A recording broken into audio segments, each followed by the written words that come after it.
Baseball family, on this week's episode, we're going to talk Trevor Story, early extension conversations, and the Kansas City Royals Mount Rushmore right now. 9 Plus Us presents the Baseball Together podcast with your hosts, Blackjack Brad and Kansas City Little Big Briggy Blue Eyes. And now, Baseball Together. Baseball family, welcome to this week's episode of the Baseball Together podcast. I'm Brig, and my other exuberant co-host is Mr. Bradman. How are you, Brad? I don't know if exuberant is the word, but I'm here. I'm doing well. Long 3-day weekend. Yeah, we're glad you're here. We're really glad you're here. Brad has been in the backfields today at spring training sites, and so he has exhausted himself quite a bit, actually. Yeah, it's like the first warmish, like really warm day we've had in a little while. So just standing out in the sun, I didn't get burned or anything, but just standing out in the sun for it was like an hour and a half, something like that. And it tuckered me right out, Greg. Tuckered, yeah. That's what happens that first time, you know? Yeah. That's the way it goes. Yeah. Need to get back in spring training shape. We're glad you're here, Brad. And baseball family, we're glad you're here as well. We've got a lot to talk about, as we say every week, but things are ramping up very quickly. Pitchers and catchers have reported for spring training. Super duh. Brad was there watching it. And we've got... What? That's what I saw with my own eyes. With your own eyeballs. Yeah, I got to meet some big leaguers, met the Mariners manager, Scott Service. It was awesome. It was a good time. Very cool. And he is not the owner, which is news to your son. And that's so It is news so good. To my son, yes. Learning the hierarchy of baseball. Of a baseball team. All right, let's jump into current events really quick. Trevor Story has reported that he could miss the entire 2023 season. He said best case scenario, coming off of his elbow surgery, which he had last month, best case scenario is he comes back sometime in the second half of this season, which I feel like is delayed.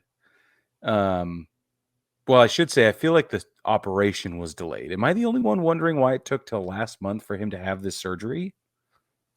Sometimes I feel like they try to avoid them. You know, like they'll avoid TJ with guys a lot. They'll be like, "Oh, it's just a flexor strain." You know, he's just dealing with a little something, and then finally they're like, "Okay, he needs Tommy John." But my problem is like, now it's been 3 months, and you're 3/4 away into next season missing time now. You know, so it's like, and I understand he's a position player, so it's not as long of a recovery. And it wasn't exactly Tommy John surgery. It was what they're calling an internal bracing procedure, which is like maybe the second cousin of Tommy John surgery. I don't know. But still, it's an elbow thing for a guy who throws really hard from the shortstop position. Yeah. And if he does come back this year, maybe it will just be as a DH. Maybe. But that's a pretty rough blow for the Red Sox, because now they're going to drop down to Hernandez as their everyday shortstop as it stands right now, which is a huge downgrade. And it's the first of his 6-year deal for $140 million. So, yeah, I can't remember the exact number, but think about that, going from Xander Bogaerts to Kike Hernandez as your everyday shortstop on a year that you already really struggled mightily. Well, and Trevor only played 94 games last season. Mm-hmm. So things are in the rut row camp as far as middle infielders go in Boston. So, and I don't know who their everyday first baseman is anymore, but if it's still Bobby Dahlbeck, then that would be, I mean, I know he's getting better, but he's not your all-star caliber first baseman. No, he's definitely not. We got some infield problems in Boston. Yeah, I'm pretty sure it's Bobby. So MLB's projected opening day roster for the Red Sox has Tristan Casas. Oh, he's the team's number 2 prospect. So they'll have a rookie. Okay, a rookie. Yeah. Well, if it's better than Bobby, that'll be great. So we'll see. And hopefully Hopefully it's good for him, Tristan. That'd be great. So worst case scenario, Trevor Story misses all of 2023. That's bad news bears. Let's move on. Let's go to Houston, because Houston is having some really interesting goings on right now. They really are. As we know, Justin Verlander pulled up stakes and got out of there. And I don't want to say it was with urgency, but he sure didn't turn and wave. Right. It didn't seem like it. Yeah. I don't think he was looking in the rearview mirror much on his way out the door. Yeah. So I find that terribly interesting. And then we read a headline that's the GM says he believes that Bregman and Altuve should retire as Astros. And then we read a headline that has Bregman saying, "Yeah, I'm going to test the market though." Right. And then we read a headline where Altuve says he wants to retire an Astro. So trouble in paradise, I think, down there in Houston right now. I think honestly what it is so Altuve wanting to retire an Astro does not surprise me. The team that gave him a shot when nobody else would, like I'm sure he feels a certain level of loyalty to that organization. For sure. Right? Bregman, though, anybody would have picked up Bregman. He is coming out of LSU. He was a stud coming out of college. There are a lot of teams who I'm sure wanted Bregman, right? For sure. And I think initially my thought when he said that he's going to test the market, I was like, okay, the Astros are kind of cheap. Yeah. Been doing things on the cheap for a while, right? For a while. Yeah. So what he's seeing is he's going to go out and test the market and be like, is there anybody who's going to pay me more? Carlos Correa sure got offered more money, got more money than what he would have gotten in Houston. Yep. So why not go check it out? But also the other thing to me is there's a certain level of instability in Houston. Yeah. Because it's been, 3 GMs now in 4 years? Right. It's front office foundational stuff. Yeah. Yeah, so it's a pretty big deal. I feel like guys want some consistency. They want some stability because who knows if I think it's Jim Crane is the owner. If he's like, I don't love the job this new GM is doing, and in like a year fires him. Bounced. Yeah, he's out. So yeah. I don't know, because I saw that happen in Portland a couple times with the Blazers. So they would hire a GM, and like 6 months later, he was gone. And I feel like that's how the Astros feel to me right now. Well, and that messes up culture, messaging, tone, hiring decisions, blah, blah, blah, blah, blah, everything. The whole lot of it, yeah. Yeah, so it's going to be interesting to see. And I'm thinking about who in the league is going to need a third baseman next year, and it's really interesting to think about. We're not going to get into it right now, but it's really interesting. When it comes down to, I think most teams would upgrade with Bregman. That's what I think would too. Be. They'd make a trade if they had to. I think so. I agree. And that's too bad because he's not my favorite guy. So right. Yeah, we'll see. I don't know why. Actually, I do know why. Moving on. The Orioles. The Orioles CEO and chairman John Angelos does not want to spend because the Orioles, quote, now hold on, I'm quoting the CEO and chairman, quote, they overachieved and overperformed last year. No, Brad, this is horrible. Oh, man, we're not going to invest in our up-and-coming team with all this momentum and all this spunk and all of this chip on their shoulder to prove to everybody that they weren't a flash in the pan. No, no, no, no. They did too much. They're tired. They need to take a nap and drink their juice box and go back to sleep. Who is this guy? Somebody who doesn't understand organizational momentum and what he has. Oh, this proves to me this dude does not know what he has in this team. There's a lot of talent on that Orioles team. Here's the problem I have. Now, because of this statement and what it might do to morale, momentum, other purchasing decisions that we would otherwise not have been privy to, whatever other internal communication could have happened, this statement now will invalidate whatever success they have this season. But what will happen is if they do not succeed this season, this is what we're all going to point to. Right. We're all going to say, right? Oh, we'll never know if they were legitimately a flash in the pan or if this guy pulled his foot off the gas and made everybody angry, and that's why they're not feeling the love and underperformed in 2023. And this makes me mad because I was really excited about the Orioles in 2023. I still am, but now I'm angry about it.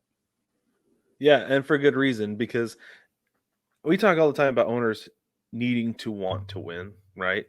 To me, this feels like we talked about the Orioles last year with like, is this a real life major league situation?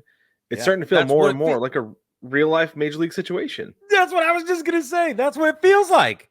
Yeah. Oh, it's so sad.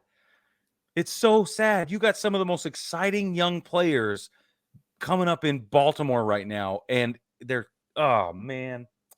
And we will know for sure in 2 or 3 years if they trade away Adley Rutschman. Oh my God. Like, that's going to be the litmus test to see, like, if they really care or not in Boston.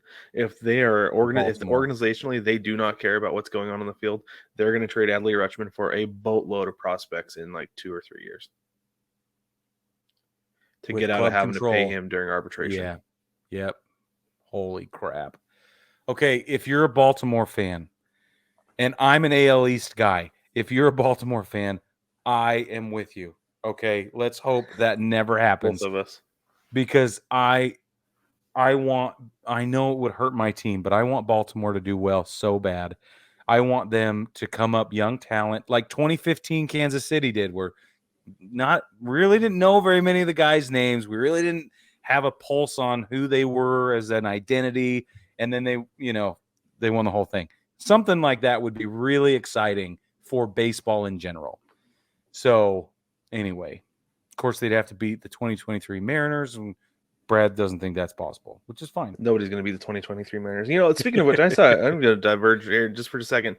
We saw a graphic the other day. I think it was from The Athletic or something like that, where they're showing everybody's World Series odds. And I was absolutely baffled that they didn't have the Mariners on that list with 100% since they're going to be the ones who win it this year. It was weird. They gave it to you in what year was it? 26, 7, something like that?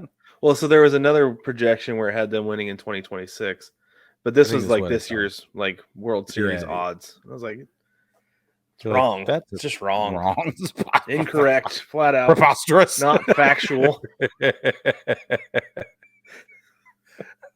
This is the drum I love to bang. I'm going to bang it all season. Let's stay in the AL East for a minute. The 2018 Red Sox.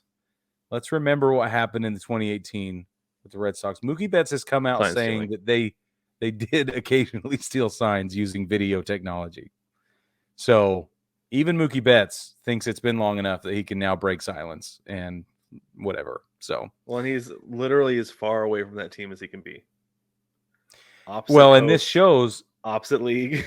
Yeah, but this shows that his heart, his mind, his loyalties, his allegiances, his friendships maybe are also as far away from Boston as they can be. That's what that says to me. Maybe. I mean, has anybody asked him since then? I mean, if nobody's ever asked him, then why would he tell anything? And then I wonder if somebody was finally like, "Hey, did you guys steal?" And he's like, "Yeah." Maybe that's what it was. I don't know. Yeah. Finally, 5 years later, somebody decided to just ask him, and he's like, "Yeah, we did." Maybe if they'd asked him 3 years ago, he'd be like, "Yes, of course we did." Right? How do you think we won the World Series? Yeah, it's a little cold. This case is a little cold, but I thought it was interesting to bring it up that the superstar says, "Yeah, we did." So anyway, more from the American League. The Byron Buxton has said that the Twins' 2023 goals are to, quote, win a ring. And my response to that is, yeah, super duh. Thanks for wasting our time with your TED Talk. Like, we know. Everybody says the same thing in March. Like, we know. Yeah, February, March. Everybody, we're going to go out there. We're going to give it our best shot. And if we don't win a ring, it's going to be a disappointing season. Yeah, duh. Thank you for that, of course. That's senior leadership right there from Byron Buxton. That's what that is. He's just checking the box to establish himself as the old guy on the team. I wonder, though, I didn't see the full quote. I wonder if at some point in there it was like, yeah, we brought Carlos back because we want to win a ring. Right. Okay.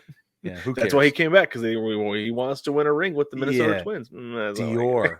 Shopping at Dior in Minnesota. Or whatever it was. I'm never going to let that go, that Dior comment. And then he shops it out, and everybody turns him down, and he goes crawling back. It's so good. It's just so good. Baseball family, if you missed that saga, go back and listen to a couple episodes in the past, and we'll explain it all. But it's quite funny. Yeah. All those videos are easily identifiable on the Baseball Together YouTube channel. Okay. Right. Yep. All right, moving on. Manny Machado, really interesting situation with Manny Machado. He was offered an extension by the San Diego Padres. It was a one-time deal, one extension offer. It was for a 5-year deal where he would make an average annual value of $21 million per season. So he said no, and he'll be testing the free agent market at the end of the 2023 season. And if he has a 2023 season like he did in 2022, I predict he's going to walk away with a good chunk of change. Yeah. For those of you also wondering, what I was wondering is that how old is this guy? Because I feel like we've been talking about Manny Machado for 20 years. It feels that way, yeah. It doesn't it feel that way? Yeah. It feels like he's been around forever. I mean, he's been around what, like 10 years? Well, so I was thinking, what's up? So his first season was in 2012. Okay, yeah. And he played 51 I felt like he was games. Like 33, 34 years old. No, he was 19 when he played 50 games in the league in 2012.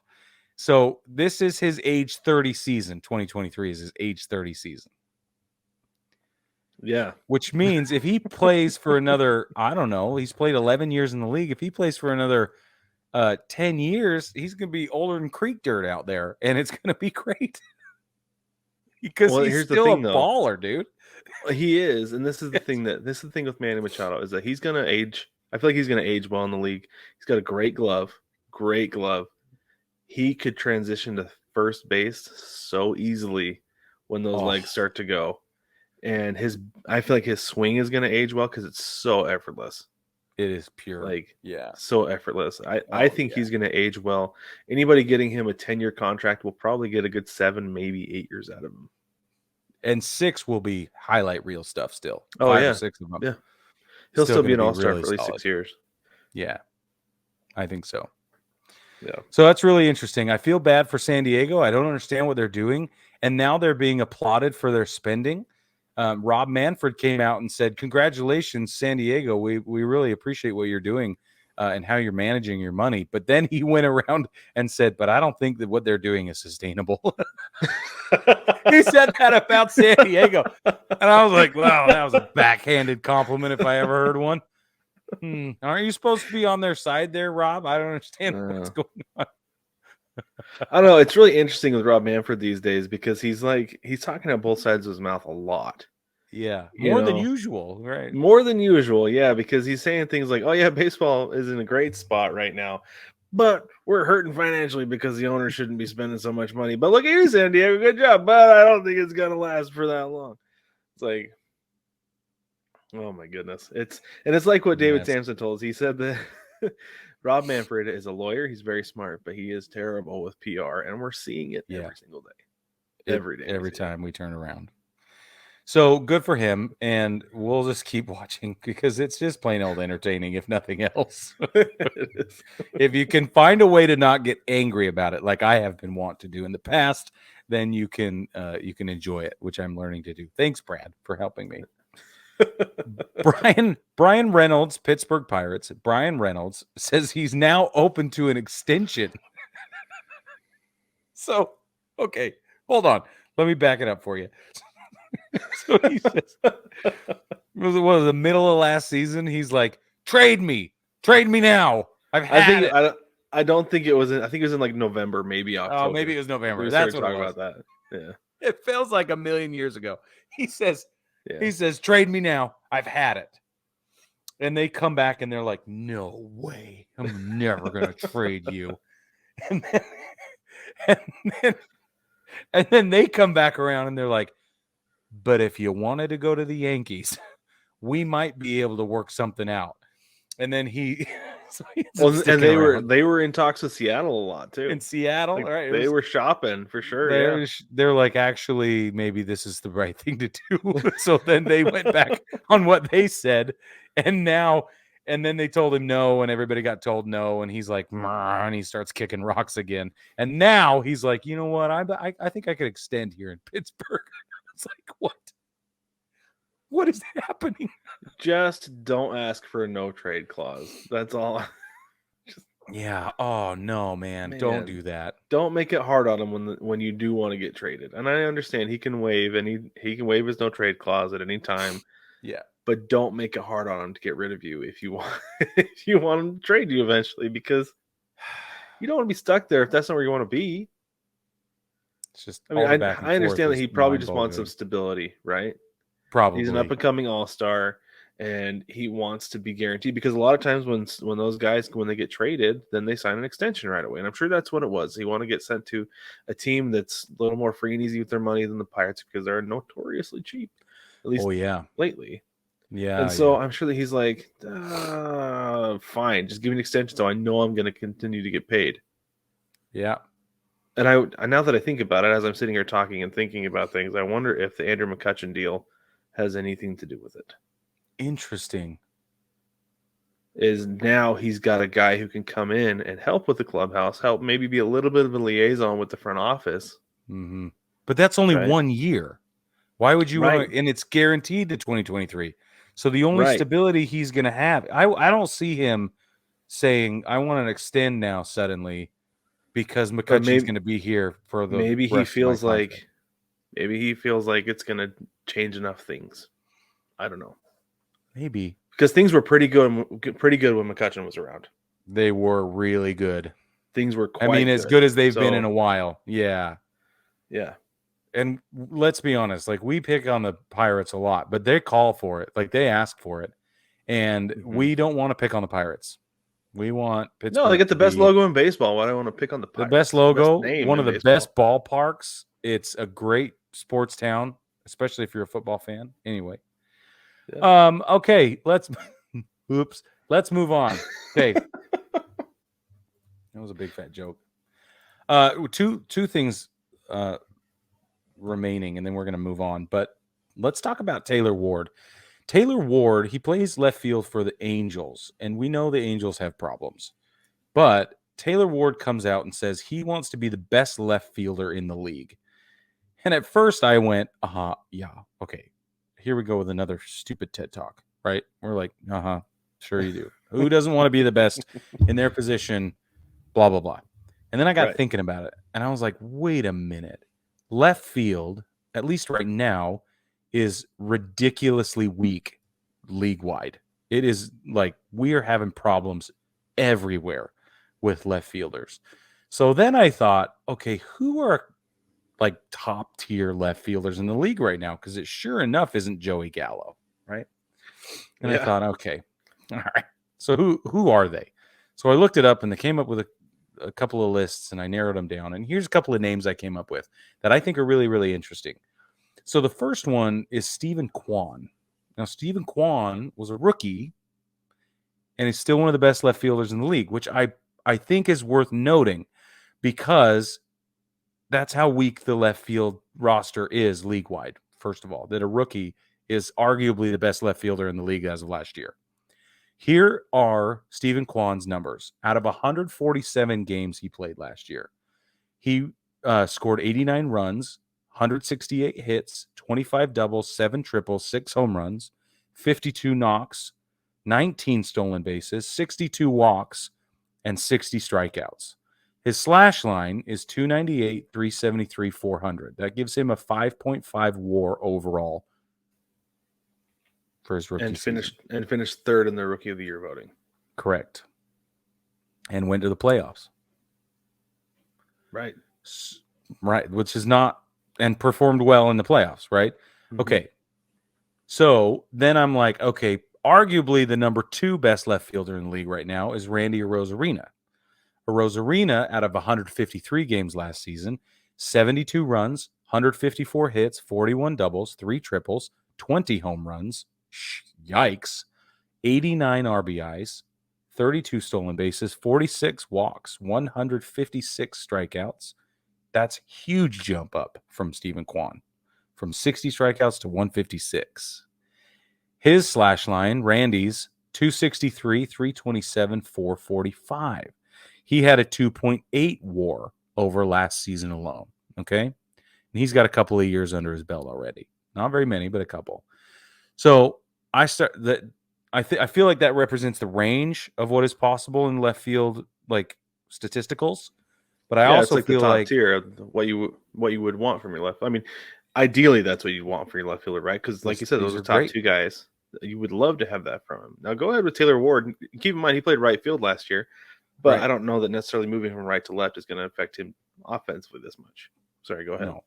So his offense, excuse me, Taylor Ward's offense, 135 games, so right up in there, 73 runs, 139 hits, 22 doubles, 2 triples, 23 home runs. He leads this list. 65 RBIs, 5 stolen bases, which is way less than everybody else. 60 walks, 120 strikeouts. His slash line, 281, 360, 473. Cumulatively, he gets a 3.7 WAR for last season.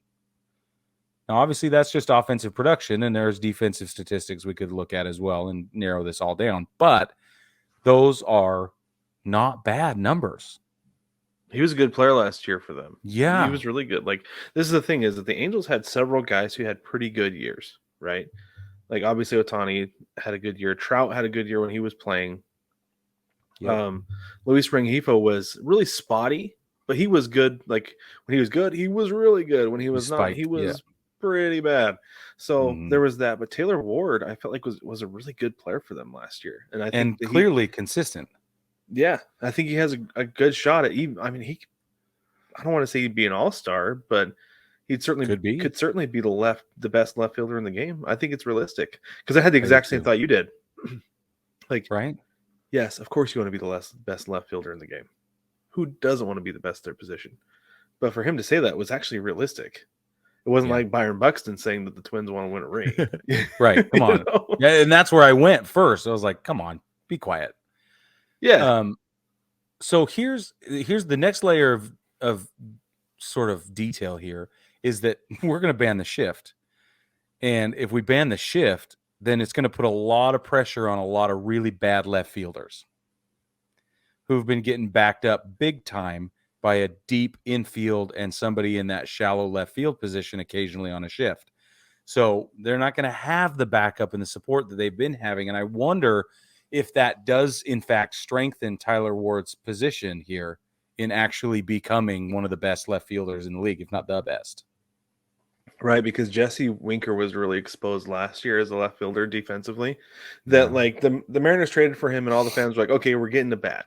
We want an offensive. Like, he's an offensive guy. He's kind of, I don't know if we thought defensive liability going into the season, but it certainly showed that way at the end of the season. Where it's like, man, there is like no effort out there in left field. Yeah, and so you've got that. You've got Joey Gallo, right? You've got Aaron Hicks at the other end of the spectrum. Just knock it off, right? Oh, it's so when he plays left Taylor field, Ward very well could be considered top 3, if not the best left fielder, if he has another year like last year. Yeah. So anyway, just a little bit of fun news there with some statistical breakdowns. Last thing, and then we'll take a break.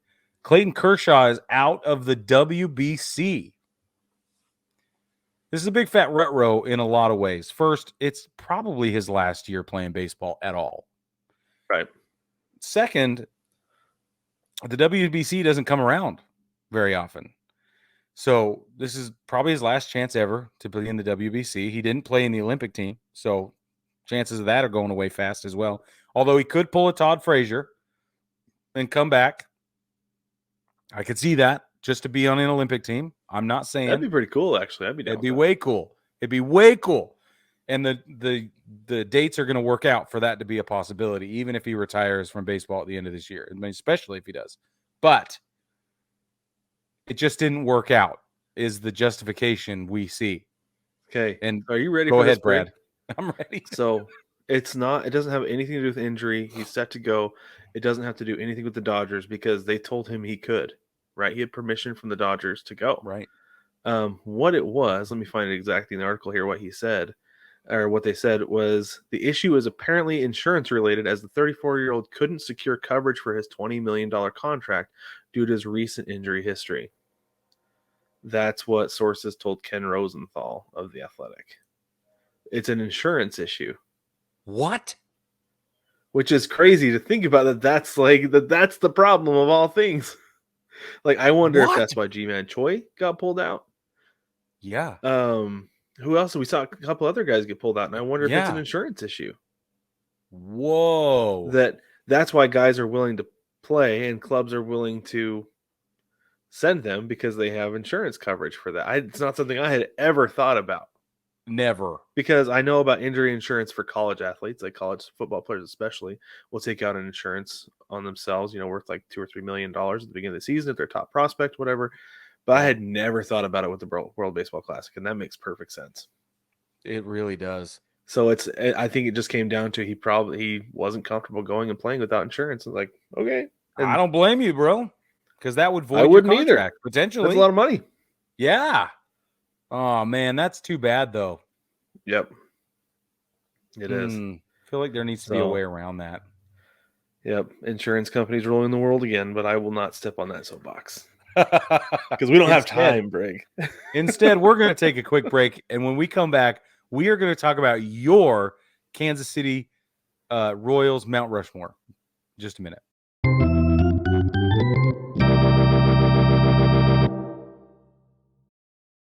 Welcome back, baseball family. So like Brig talked about, we are going to be doing the Kansas City Royals Mount Rushmore today. And as always, Brig is going to start us off and teach us some history about the organization of the Kansas City Royals. Take it away, Brig. Kansas City Royals team name brought to you by Mr. Bradman. The origins, he'll remind you of that. But it comes from cattle, right? I'll just do it. It comes from cattle. Royal cattle. Yep, they believe they have the best cattle around. Yep. They've been around since 1969. They've had 54 seasons in the league. Their record puts them 4,066 wins, 4,441 losses. That's a 4.78 winning average. They've had 9 playoff appearances in that 54-year time span. 4 pennant. They've won the pennant 4 times. 2 world championships. Winningest manager Ned Yost, 746 to 839. That's again a 471 win-loss percentage. They have 4 jerseys retired. Jackie Robinson, obviously being one of them. The remainder of them are the Royals. We've got George Brett, Dick Hauser, and Frank White. Excellent. So instead of reminding you once again about the team name origin, because we went there a little bit ago, I have a what if in place of. This is a piece of Royals team history that I think would have altered. I don't know if it would have changed a whole lot of baseball history or like how things shook out over the few years after. But let's take a look at the 2014 World Series Game 7 against the San Francisco Giants. Okay. So this game was played in Kansas City at Kauffman Stadium. Game 7, like I said, we are in the bottom of the 9th inning.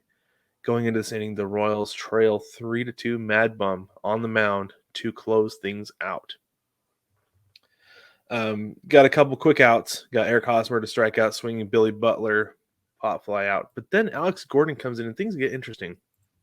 Hits a line drive to left field, and there is an error on the center fielder. So it should have been a single, should have just been on first, but he advanced around to third base. Now, looking back on that, and I said this at the time, I was yelling at the TV because the Giants had won 2 of the previous 3 World Series, and I wanted them to lose. I guess it was 2 of the previous 4. Anyway, I wanted them to lose, right? Because I want somebody else to win the World Series. That's just the way I am. And so I was screaming at the TV, send him! Send him! And I understand you don't want to make the third out at third or home. I understand that. But you've got to be aggressive, and I wanted them to send him. I still maintain to this day, if they had sent him, he would have been safe. It would have required a perfect throw to the relay from the wall, a perfect throw from the relay to home. Alex Gordon would have made it. The dude was absolutely flying. So, send Alex Gordon. He scores on an E8. You got yourself a tie game, 3-3. Okay. Who comes up next? Salvador Perez. Oh, yeah. Yeah. Money. So he is up Now with the bases empty, instead of with a runner on third, his plate approach changes. He's just trying to get on base. You want to get somebody on base. He's not necessarily trying to win it, right? He just wants to get on base. So he singles to left field. We'll say on a 3-1 count. Okay, that makes sense. Singles to left field. He's on base. And then you've got coming up Eric Hosmer. Oh. Was it Eric Hosmer? No, sorry. Eric Hosmer already hit. It was Mike Moustakas. Moose coming up to the plate. Moose walks it off. Game over. Series over. The Royals win the 2014 World Series. Okay. Altering the Giants' legacy, Madison Bumgarner's legacy, because he is no longer the lights out postseason guy. He becomes the average regular season pitcher and kind of an average postseason pitcher that he had a great series, but he couldn't get that last out, right? Right. So his legacy is a little bit changed going forward. Now, the 2015 Royals, they're not hungry. They've been fed. They're not hungry anymore. So they go into the ALCS against the Baltimore Orioles. Rather than sweeping the Orioles win that series. They go on to play the Mets in the World Series. Yeah. The Mets being the better team, they win that World Series. So instead of the Mets being the Mets in the 2000s, the Mets now have a World Series title in 2015, and I'm going to say they go on the repeat in 2016. Whoa! Even though you hate that. Even though I hate that, I feel like I'm going to say they were, just because of their pitching, they got better. Syndergaard, DeGrom got better. I know I said with the Royals they were fed and they weren't fat and hungry anymore, or they weren't hungry anymore. But I'm going to say that the Mets, because the pitching that they had and the core that they had, they were able to keep that core together because guys weren't asking for a bunch of money, everything, blah, blah, blah. So they kept together and they repeat, and it alters a couple of years of baseball history. That's my no doubt. Okay, that's a good one, Brad. That's a good one. I like that. Thank you. So, fun fact, story about me. I was in a hospital bed in an emergency room watching the 2015 World Series. I had a television set. I'd just come home from Afghanistan, and I had flown to Germany, and I was finally made it to Colorado. And I'm in Colorado Springs, and I'm at the hospital, not the one on base yet, but I was at the hospital downtown. And I'm in the emergency room, and they got to take a bunch of x-rays, and I got to get an MRI and everything like that. And I'm like, does this TV work? And they're like, yeah. I'm like, I'm pretty sure it's the World Series. Okay. And I'm like, in agony, but I'm like, you got to do something for me. Like, this Percocet's not working. Turn on some baseball. So they did. They turned on baseball, and the guy came to wheel me. He had to put me in a wheelchair. No, or maybe it was my bed that he rolled out. I don't remember. They had to roll me to my x-ray. And I was like, oh, no, hold on, wait. And we watched the inning turn, close it out, that side. And then I was like, okay, go. We got to hurry. So he rolled me to the x-ray, and we came back, and I was like, oh, we missed way too much. It's okay. So the MRI guy came in to wheel me. The tech came in to wheel me over, and I was like, no, you're going to wait. And I got to watch retire the side. And then I was like, okay, then we got to go. We got to hurry. So which game was it? Which game was it? I don't remember. Oh, I think it might have been the last game. It might have been the final game. So were your vitals hooked up and everything? No, I wasn't quite in. I wasn't quite in that situation. Because I've been in the ER. I've been in the hospital during a game with my vitals hooked up, and it's fun to watch your heart rate. It's a lot You're like beep beep beep. Yeah. Like the nursing team responds and everything. Like, it's okay. It's okay. It's okay. It's just baseball. It's fine. Yeah. But yeah, I had the whole nursing staff sitting there waiting for whatever's going to happen on the TV to happen on the TV before they could perform their duties. It's like, that's shut up. We're watching baseball. It's funny. All right, Brad. Go ahead, Brig. Why don't you lead us off? Get us started with your first guy for your Mount Rushmore. All right. Pull them up here so I get all this statisticals down because I'm very excited to bring this up. Okay, my first guy, I have 4, and I have 2 honorable mentions. My first guy has his number retired in Kansas City. under the Royals organization because he spent 21 years in the league. All 21 of them were with Kansas City. He finished third in Rookie of the Year voting. He won the MVP in 1980. He's got Silver Sluggers, like 3 of them, 3 batting titles. He was the Major League Player of the Year. He won an ALCS MVP, Gold Glove, 13-time All-Star. He's a Hall of Famer. His career WAR is 88.6. Career batting average 305. He hit 317 home runs for a guy who started out as a slap hitter at the beginning of his career. I'm talking about George Brett. I think this is a no-brainer, super duh. You can't talk about the Royals if you talk about George Brett. Yeah, absolutely. Yeah, I was hoping we'd go to him later, but I think it actually makes sense to go first because he's like the prominent center figure, right? He's the one. Yeah. Like you have to justify a lot of these other guys have to just be justified. You don't have to justify George Brett. Right, exactly right. And he led the league several times in batting average, on base percentage. Like there was one year that year that he was the MVP, he was by and large the best hitter in the league. Yeah. Right. Yeah. And the thing that's funny is that scouts always want to make a comp, right? Yeah. They want to compare prospects to like, oh, I think this guy. I feel like the kiss of death is when you compare somebody to George Brett because there's such a high expectation. Dustin Ackley was compared to George Brett. Yeah. And we're all like, oh, that'd be nice. But I don't know. And it never happened, right? Yeah, don't do that. Yeah. But, yeah. Here's the thing about George Brett is he was part of the 85 series, the World Series, which is one of 2 that they have. He was there. He led the team that year. So in 85, he led the league in slugging, OPS plus, and came in, I think, number 2 in MVP voting. Number 2. That's his all-star. He was all-star that year. It's his Gold Glove year, Silver Slugger. Dude was a monster that year, and that's the year they won the whole thing. So, yeah, you just can't not talk about George Brett. Well, we can't talk about George Brett without talking about the pine tar incident. You have to, right? So, for those of you who don't know, George Brett hit a game-winning home run, but then against the Yankees in New York. Or was it? No, it wasn't. No, it was in Kansas City. It was in Kansas City because it was a walk-off. Yeah. But the Yankees manager, Billy Martin, he saw the entire time that George Brett's pine tar was a little bit high up on the barrel, tucked it away, waiting for the right moment. The right moment was the walk-off. He challenged it. Turned out there was too much. The Royals then, this is the part that you never hear about. The Royals then challenged the ruling or petitioned or whatever with the league. Yeah. They came back and they had to play it again, and the Royals ended up winning the game. They won in New York.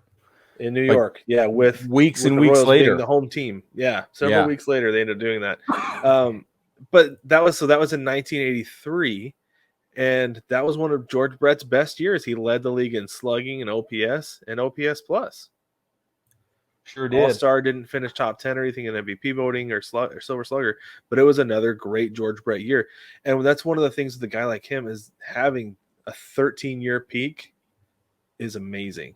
How do you do that, man? That's the thing that's hard, is that some of these guys will be really, really good for 3, 4, 5 years, but to be that good for 13 years, that's a revelation. It is insane. So, I mean, he is largely considered maybe even the best third baseman of all time. Definitely. He's in the conversation, no question. But he might, I mean, you could argue that he's the best third baseman of all time. Yeah, I think my mom would tell you he's the best third baseman ever. Yeah, his nickname is Mullet. Yeah. He's actually my mom's favorite player. Really? That's why I know about George Brett. Is I heard about George Brett all growing up. That's interesting. Because she grew up a Kansas City Royals fan. Continues to actually be a Royals fan to this day. Wow. Yeah. That's exciting. Yep. True facts, Brig. True facts. Excellent. Hey, Brad. I got you one. Right. Okay. I have 4. I have one honorable mention. I am going to save that honorable mention for later. George Brett was one of my guys, but I'm going to go with this guy, if you will. Okay. Current player. Ooh. I think you know who I'm going to say. I think I do. Because I'm very biased to the position. Yes, I you don't are. think that the Royals would have won the World Series in 2015 2015. without him. 100%. It's unfortunate that they have been so bad for 90% of his career, but it is Salvador Perez, the catcher. Nickname Salvi or El Nino. I love it. 7-time All-Star, 5-time Gold Glove, and it probably should be more than that, to be honest with you. 4-time Silver Slugger and a World Series MVP, and also just a Seattle Mariner killer. The last 3 years has just crushed the Mariners. He hit like 3 grand slams in one series last year. It was bizarre. But he was an all-star from 2013 to 2018. He didn't play in 19 because of an elbow injury. Probably would have been in 2020 if there was one, and then he was again in 21. He wasn't in 22. I only played 114 games, but here's the thing. The dude is 30. He'll be 33 this year. Yep. And he's a catcher. I think that they're going to start transitioning him to the DH position. That's what I was going to say. More last year. Because he's starting to get more of a DH body than a catcher's body. I feel like, that's right. As he ages, but that's natural aging, right? That's what we're seeing now. Now that steroids are gone from the game, mostly. Right? Unless you ask Robbie Cano. But anyway, no, I feel like Salvi Perez, though, with the role that he's played on that Royals team, to be the solid anchor, that he's the one guy that they've been like, we'll keep you around for as long as you want to be around. Right. And like, I think he's going to want to be around for a long time. Exactly. Yeah. Because that's one of the things too that you see with the Royals. We saw it with the Angels, that there are certain organizations that just don't pay to keep guys around. Yep. Guys don't stay. They come for a little bit and then they go away, either because they just flat out don't want to, or because they are not getting the money that they have earned and they're going to go get it elsewhere. So Salvi's on my list as well. By the way, I think we're gonna have a lot of guys. There's 2 overlaps already. Yeah. I agree with everything you said, and I listed all of those reasons as for my justification. But one of the things you didn't mention that I dig is that he's only had 11 years in a season, or whatever that means. He's had 11 seasons total, and he's got a cumulative career WAR of 32.3 right now. And that's solid for 11 seasons. I really dig that. So I think he's on pace to have really great, positive WAR seasons to come. And I'll bet he never leaves Kansas City. I'll bet they lifetime I think he retires I think he retires a Royal. So one thing about Salvi, have you ever? I mean, you went to a Royals game last year. Did he play? Did you get to see him? I don't remember if he played or not. My kid was very wanting to do other things. That's right. You were doing other things. So in 2020, we went out to the Royal spring training facility before COVID. We were down here before COVID. Right. And we went to a couple games, and he walked. We were pretty close down to the field, out down the left field line, and he walked past with his bag, and he is a large man. Yeah. Like, he's a big dude. That's one thing I was actually telling my son Wilson today when we were going out to the fields. He asked something along the lines of, like, what does it take to be a professional baseball player? Like, something you'll notice with these guys is, like, they are bigger than regular humans. A lot of them are much larger than regular human beings. And Salvador Perez is a large man. Like, and I don't mean that like 255. The dude is built. He is a mountain of a man. So big. And I couldn't, and like, you don't have a concept of how big that is until you see it up close and personal. You're like, geez, that's why I never played professional baseball. Right. Among many other reasons, but like, like, I'm not that big, nor would I ever have been. Right? Same. Which is totally okay. Yeah. It was a revelation again. Okay. He won't be a free agent until 2026, by the way. And again, I think that's when they're going to be like, all right, let's do this. I wouldn't be surprised, to be completely honest with you, if it came down to it about that time, if he's starting to mull retirement, maybe, or if he gets a short, like, kind of a shorter deal, and they're like, we want you to retire here because you've been a fixture. but we don't want to extend you long term because you're an aging catcher, and I think he's going to understand that. He seems like a guy who's got enough self awareness that when it comes time to it, that he'll know when it's time to hang him up. Catchers are usually that way. A lot of them are, yeah. Yeah. Yeah, because your knees start to bark at you, and it's like, okay. They get pretty loud. Yeah, I agree. All right, we both have 2 down. Let's go ahead and take a quick break. When we get back, we each have 2 more. Plus, let's talk a little bit about honorable mentions as well.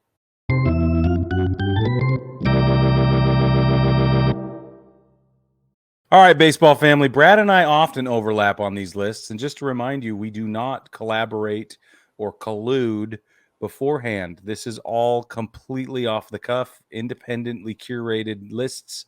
And this is, once again, we've never not overlapped. So we're excited to see. Real quick though, Brig, I mean, for those of you who don't know, we talked about this a couple years ago when we started doing these, and I was out visiting Brig, and we spent time on opposite sides of the house putting together our list so that we wouldn't collaborate at all. Like that's how hard we try not to overlap and share with these, but it always happens. Like we said, with the Royals especially, it's a very select list of guys you want to have on that Mount Rushmore. So it's going to happen. It's going to happen quite a bit. So sorry, go ahead, Brig. No, it's great. I appreciate that. Okay, so we're going to actually jump into our honorable mentions before we give you our final 2 names for our picks for the Mount Rushmore. But before we do that, baseball family, if you think we've totally lost our minds, including George Brett on the Kansas City Mount Rushmore, you should let us know. And if you disagree with any of these following, we want to know as well. If there's somebody you want to add, let us know. You can do that in a number of ways. Baseballtogether.com is a great way to do that, or on all the socials. All right, so I'm going to lead off. One of my honorable mentions, I don't think you can talk about the Kansas City Royals without talking about pine tar. That's legitimately right. It's one of my honorable mentions. You're right. Yep. And you already told the story, so I'm really grateful. That's really funny that you say that pine tar is one of them, because one of my honorable mentions was fountains. Yes, that's right. It's a legit. It's so true. Because Kauffman Stadium, it's the Royals, it's George Brett, and it's fountains. Like that's right. I don't know. Maybe I should have put the fountains on there because it would have been easier to include them than one of the other guys I have. But I have a hard time including an inanimate object on a Mount Rushmore. Yeah, it's hard. It's really, but they found a way to put it on the hats, and that was really cool. They did. It's very good. Looks very good. All right, who's your other honorable mention? My other honorable mention only spent 5 years with the team. He was an all-star one of those times, and actually that season in 1989. He led the league in strikeouts that year, actually.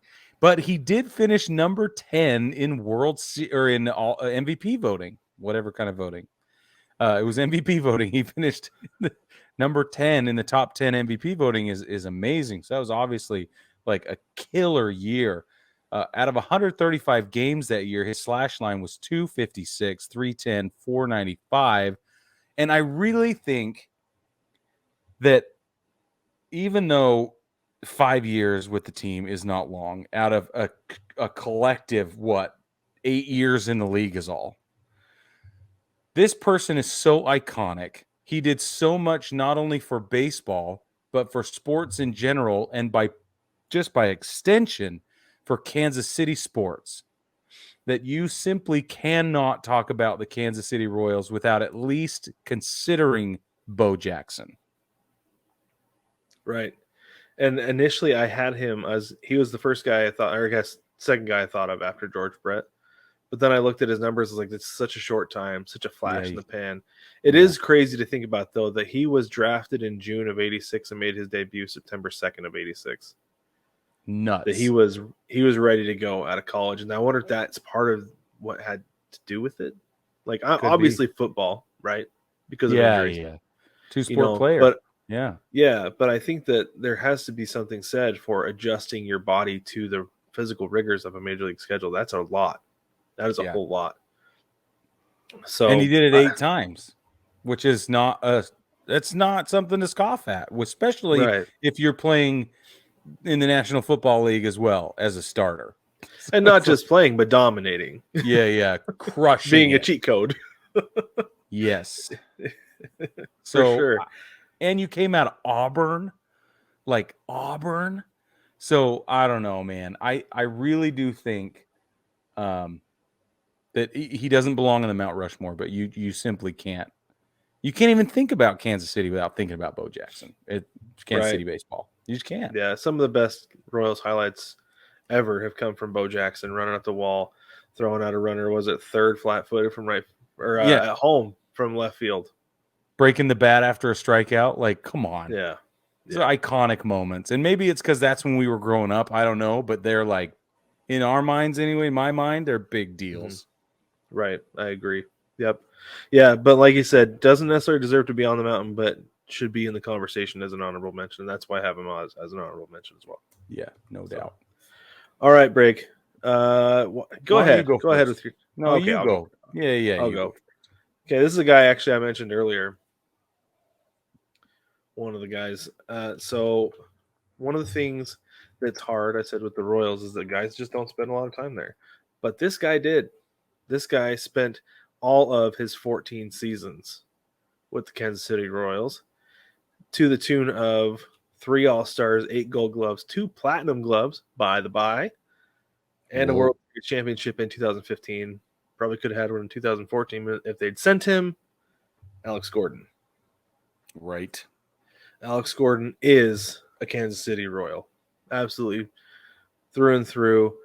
He got the Hall of Fame, the team Hall of Famer send off, right? Yeah. I think it was in 2020 when they sent him out just for the last game, just to get the ovation from the players because there were no fans in the seats in 2020, right, which is so sad. Yeah. So he didn't get a proper send off, but no, I think that he deserves to be on the Mount Rushmore because he spent his entire career there. Yes, only 3 All-Star appearances, but anytime a guy gets a platinum glove, let alone 2, he deserves to be top tier for that organization because he's obviously a great defensive player. Yeah. Alex Gordon, and he was winning Gold Gloves the last 4 years of his career as well. Yeah. When he was 33, 34, 35, and 36. Yeah. So I love it. And I think the biggest part of it, though, is just sticking around. And I think it's because he's from there, because he's from Lincoln, Nebraska, like from the area. Oh, okay. Yeah. Probably has a lot to do with it. But anyway, got to put him on Mount Rushmore. I don't. Okay. Who do you have instead? I have a guy. My next guy, honestly. I probably do. I got a guy who did not spend his entire career in Kansas City, and that's something that I take into consideration a lot, like you said, Brad. This guy only spent 8 years of his 16-year career with the Royals, but in that time, he won a Cy Young Award twice, finished top 10 MVP voting twice in that period of time. He was an all-star multiple times, but twice with Kansas City, and he was part of the 1985 World Championship. He finished his career with a 58.9 WAR overall. He's got a Gold Glove, an ERA title. He was the World Series MVP in 1985 when he was 21 years old. Seriously, 21 years old. You take your team to the World Series. You win the World Series. You win the Cy Young Award that year. Your name is Brett Saberhagen. Oh, solid. That's a good pick. I'm like, it's unbelievable resume. His career ERA was 3.34. He leads the team in tons of pitching statistics, like wins, which I know we scoff at, but he still leads the franchise. He's the franchise leader in wins. So anyway, Brett Saberhagen.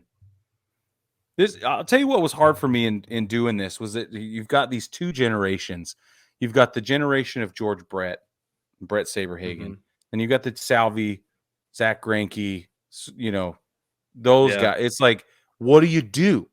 Because I feel like there's probably two different factions of Kansas City fans, and they would probably argue in different ways. So I had to find a way to blend them, but I just couldn't turn away from Brett Saberhagen.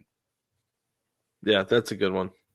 And I didn't even think about it, and I didn't bother looking, because to me Brett Saberhagen is a Red Sox. Always That's has fine. been, but that's just me. Anyway, But that's because no, that's a he solid played pick. for Boston in the 90s. Right? Yeah, the late '90s. Yep. Yeah. Yeah, that's exactly why. That's where he's most prominent in my mind, is with the Red Sox. Right. Okay, can I go with my last guy real quick? Yeah, and then I'll go. Go ahead.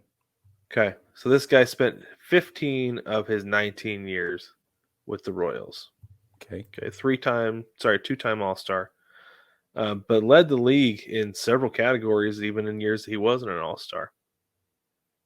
He is an outfielder. Okay. Two-time Silver Slugger, batting title, Gold Glove. A nickname that my son got from a teacher over the last couple of years, Willie Wilson. Willie Wilson. Good. That teacher has become a good friend of mine, in which he asked about. She says, "How's Willie Wilson doing?" But That's awesome.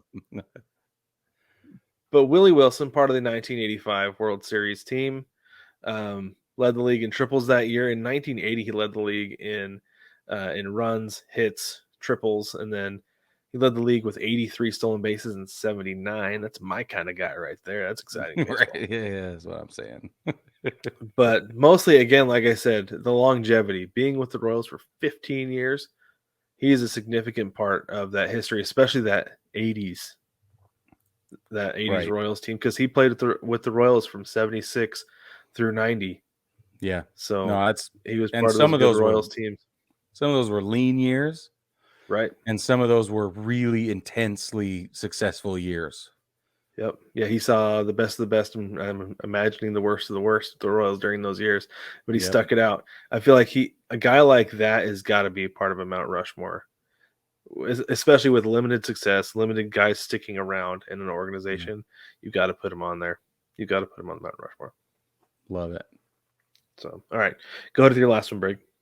All right, my last one. He was with the Royals for 10 years in his career, from 2010 to 2019. Of the 16 years he was in the league, so 10 of those, from 10 to 19. Okay, that which gives him 2 pennants and a World Series bid and victory. He was in charge of a streak of wins that leads all of Kansas City's franchise. This is the winningest manager in the history of the franchise, in Ned Yost. Solid.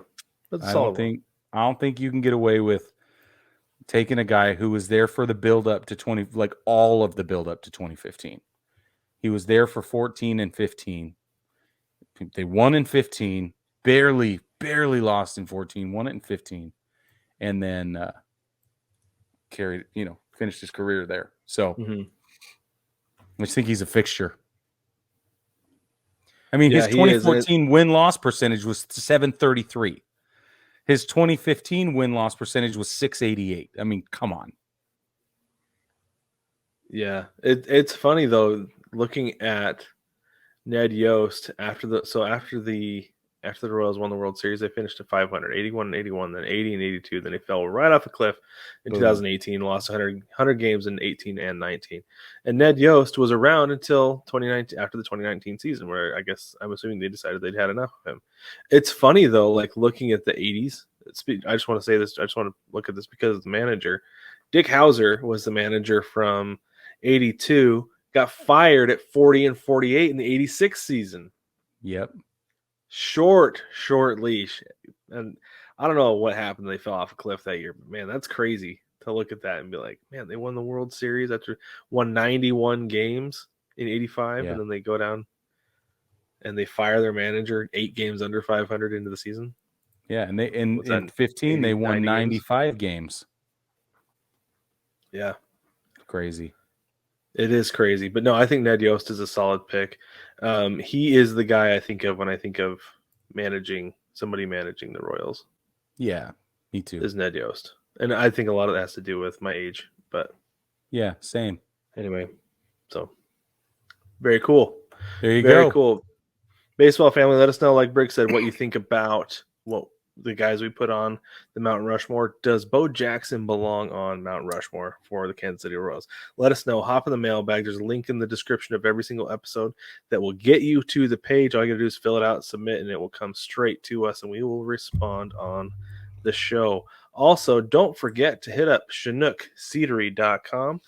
You can go over there and get yourself some seeds. Use code BTPOD for 10% off your order. It helps out the show because we have an affiliate partnership with them, and also helps you out because you're getting fantastic seeds, getting ready for the season to start.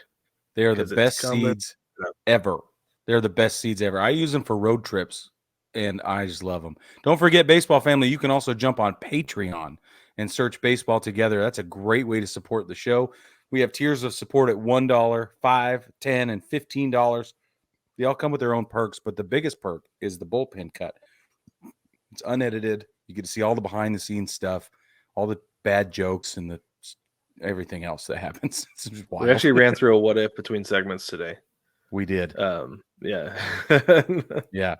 We're really getting into the what-ifs. We'll let you know how you'll know. They're going to come in. Yep. And also be sure to like, subscribe, rate, and review. Subscribe on YouTube so you don't miss anything. We do chop everything up into bite-sized clips for you because we know not everybody has time to sit down and listen to a 45-minute to an hour show every week. So you can just get the individual segments on YouTube if that's the way you prefer to consume the show. But baseball family, thank you again so much for joining us. We will catch you next week.